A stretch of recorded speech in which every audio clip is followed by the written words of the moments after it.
আমাদের সাংগঠনিক শাস্তির ক্ষেত্রে এটা গঠনতন্ত্র অনুযায়ী আমরা দুটো ধাপে এই ক্ষমতা প্রয়োগ করি, মানে সাংগঠনিক ক্ষমতা। সেটা হলো ইউনিয়ন এবং ওয়ার্ড পর্যায়ে কোনো ব্যক্তি পদের কোনো ব্যক্তি কোনো অভিযুক্ত হলে তাকে তাকে বহিষ্কার করবে, শাস্তির আওতায় আনবে জেলা। উপজেলা থেকে উপজেলা জেলা এটা করবে কেন্দ্র।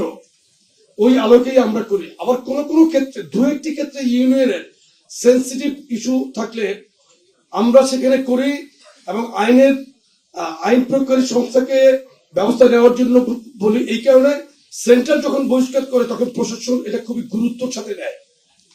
এবং উনি যে কোশ্চেন করেছেন, আমি এবং সাধারণ সম্পাদক প্রত্যেকটি সেন্সিটিভ ইস্যুতে আমরা লোকাল এসপির সাথে কথা বলি। এখন আমাদের যেহেতু সোর্স আছে, গোয়েন্দা সংস্থার সাথে আমরা আমাদের নিজস্ব তদন্তের বাইরে আমরা গোয়েন্দা সংস্থার সহযোগিতা নেই।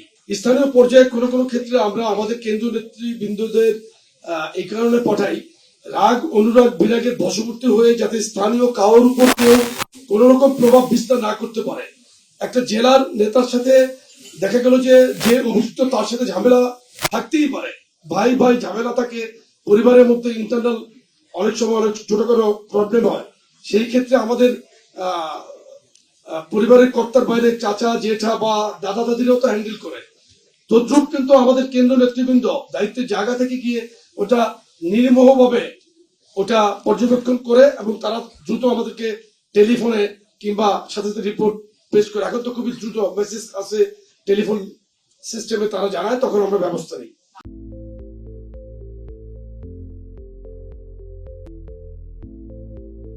ও আচ্ছা, এটা আমরা এই ক্ষেত্রে যখন দেখেন এখানে আপনার রাষ্ট্রের দৃষ্টিভঙ্গি দেখতে হবে।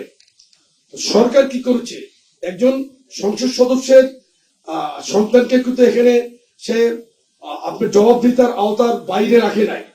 আচ্ছা, এখন তাকে, যেটা আমি সাধারণভাবে জেনেছি যে আপনার তাকে তো এমপির সন্তান হিসেবে দেখে না, একজন সাধারণ মানুষের মতোই তাকে নিয়ে গিয়েছে। এখন যদি আপনার কেউ যদি তার বিরুদ্ধে অভিযোগ দায়ের না করে, তাকে তো আটকিয়ে রাখতে পারবেন না আপনি।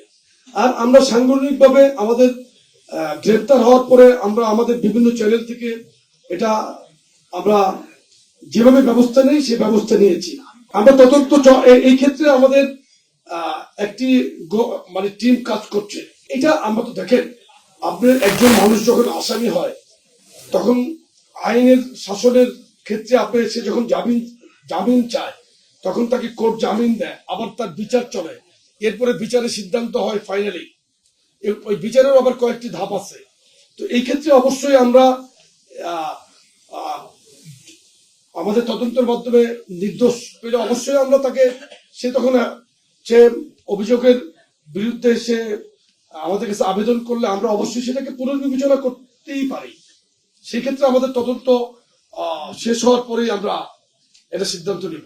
আমি দৃঢ়ভাবে বলে, দীর্ঘ 3 দশকের সম্পর্ক শুধু সাধারণ সম্পাদকের সাথে আমার ছাত্র রাজনীতি চলাকালীন সময় থেকে এখানে সম্পূর্ণ মিথ্যা একটি নিউজকে প্রচার করা হয়েছে। আমরা আপন ভাই না, আমরা আত্মার আত্মীয়র মতো এখানে যারা আছি কাজ করি, একটি সংগঠন না, একটি পরিবারের মধ্যে। গণতন্ত্রের সৌন্দর্য এটাই যে আপনাকে কথা বলতে দিতে হবে। 10টি সাংগঠনিক বিভাগ নিয়ে কথা বলা শুরু করেছি। একটি বিভাগ থেকে একটি প্রস্তাব এসেছে, আরেকটি বিভাগ থেকে বলা হয়েছে যে না, এটা এইভাবে না করলে ওভাবে করলে ভালো হয়। এই ধরনের আলোচনার মাধ্যমে আমাদের এই কর্মসূচিগুলো চলছিল। এখানে আপনি কোন ভিডিও ফুটেজ আছে আপনার কাছে যে আমরা এখানে কোনো তর্ক বিতর্ক বলতে কি, বিতর্ক তো আমরা আনুষ্ঠানিকভাবে স্কুল কলেজেই করতাম, জোরালো বিতর্ক অনুষ্ঠান করতাম।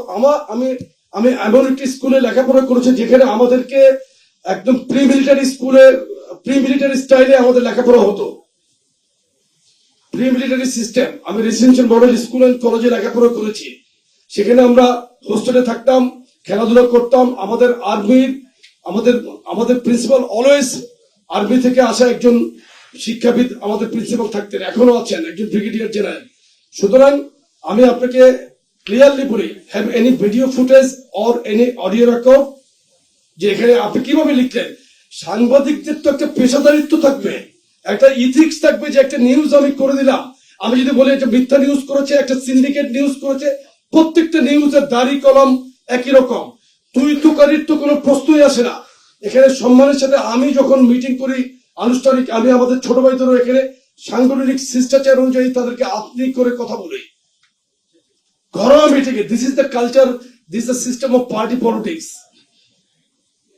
কোন রকমের এই ধরনের ঘটনা ঘটে নাই। আমি নিন্দা জানাই, প্রতিবাদ জানাই। এই নিউজটা কে লিড করেছে সেটাও আমাদের কাছে মেসেজ আছে। এই যে সিন্ডিকেট নিউজ, আমরা এটার বিরুদ্ধে, আপনারাও সোচ্চার হন। কারণ সাংবাদিকতাকে যারা কলুষিত করছে তাদের বিরুদ্ধে আপনাদেরও সোচ্চার হওয়া দরকার।